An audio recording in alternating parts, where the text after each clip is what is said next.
loses its rotational energy when the armature and the shaft start spinning. So that was a little bit on the language of electricity. Very broad terms. We're not here to learn everything. We're just here to learn a little bit.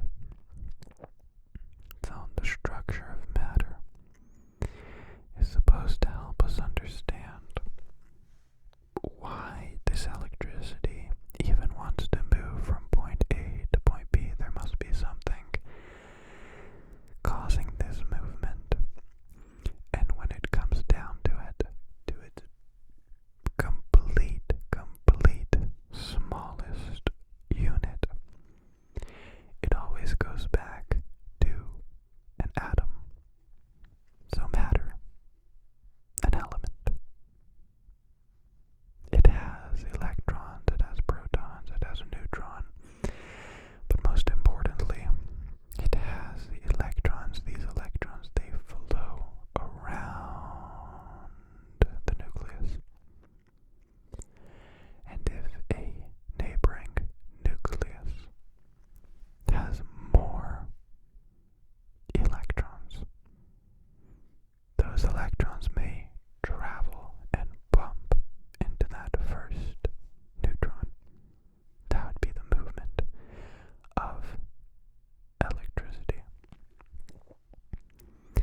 So matter is defined as anything that has mass and occupies space. All matter is made of tiny invisible particles called molecules, and the molecule is the smallest part of a substance that has the properties of the substance. Each molecule can be divided into simpler parts by chemical means, and those simple parts are called atoms.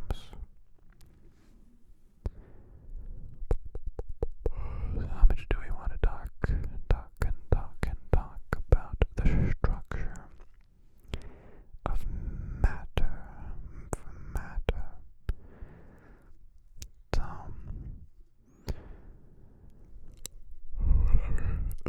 atoms make up matter, and matter makes up an element, and elements have their own characteristics.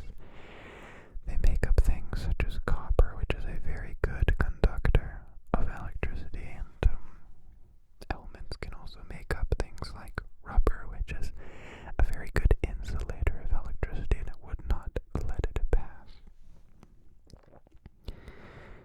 So, let's not talk about the structure of atoms too much. Let's talk more about electricity, such as the electron shells around these atoms. If it were possible to see the electrons around the nucleus of an atom, you would see a sort of cloud in the shape of a hollow sphere. If you could look very closely at the electron cloud in a real atom, you might see a few layers within the cloud. You would not see individual electrons moving like planets in orbit around the sun. So yeah, like I said, let's not talk about electron shells. Let us talk about actual electricity at a macro point of view rather than micro.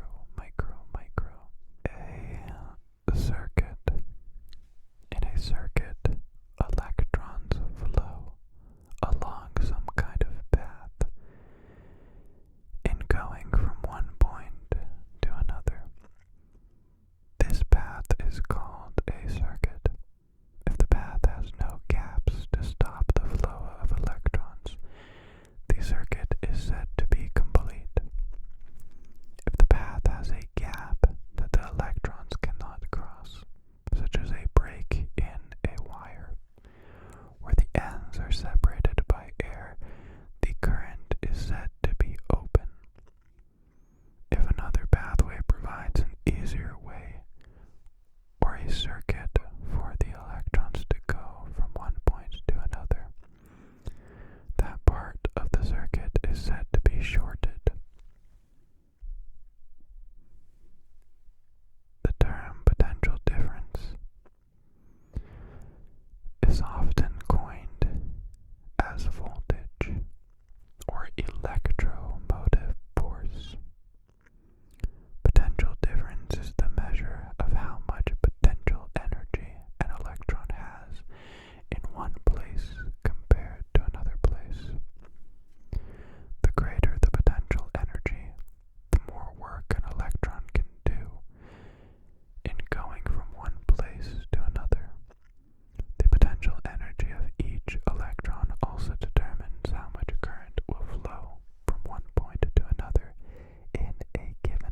every electrical pathway from one place to another has the property of resisting the flow of electrons.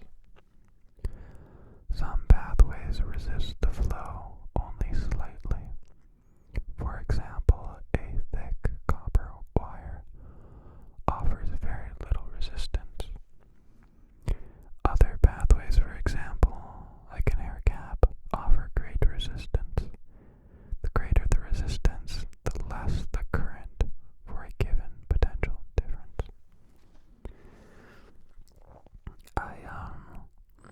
I learned this lesson recently, but it still makes me scratch my head a little bit. Spark plugs in vehicles have built-in resistors. Almost every production vehicle will have a built-in resistor in the spark plug itself. But it's weird because the gap from the positive and negative on the spark plug where the spark actually occurs counts as a resistor. Exactly what we just read here. For it to jump the gap, the size of that gap has a certain resistance. A smaller gap will be smaller resistance. A bigger gap will be a larger resistance. But, as I said, almost all vehicles have resistors in the spark plugs. Many Mopars are 5,000 ohms, and some Volkswagens are 1,000 ohms. And I recently, for fun, installed a zero resistance spark plug in my own personal vehicle because I thought about it a while, and I'm like, hey, if you take out the resistor, you'll have more power and you'll make a better spark, and the resistor is only harming and it's only doing damage. And what I found from my testing was that by removing the resistor from the spark plug, you actually advance timing in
much sense to me.